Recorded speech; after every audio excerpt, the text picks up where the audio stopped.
Welcome back. Senator Dennis Rodriguez Jr. is recommending that the legislature scrap the latest proposed rules and regulations for medical marijuana and make new ones. Senator Tina Munoz-Barnes announced plans to do just that. PNC's Tim Blas-McHenry reports.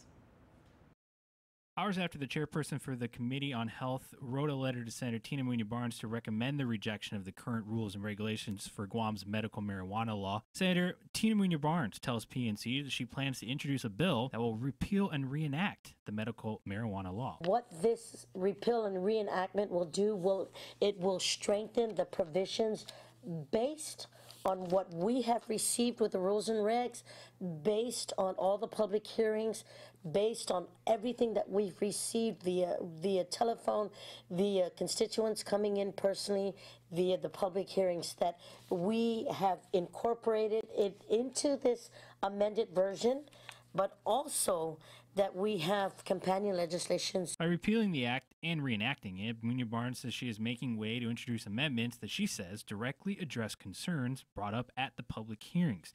She says this will likely increase the size of the act, but will offer critics of the program a new option. One of the big changes is to make good on a suggestion by medical cannabis advocate Andrea Pellicani at the final public hearing. We will be putting the rules and regulations under the Consumer Protection Division of the Attorney General's office. That was the recommendation by the community stakeholders, and this would add a added layer of protection for the patients as well as the licensed medical cannabis businesses. The new bill also makes the registry system optional. This means all you need to qualify for medical cannabis is a written certification. But what about the fees? The high fee structure was a chief concern brought up at every public hearing.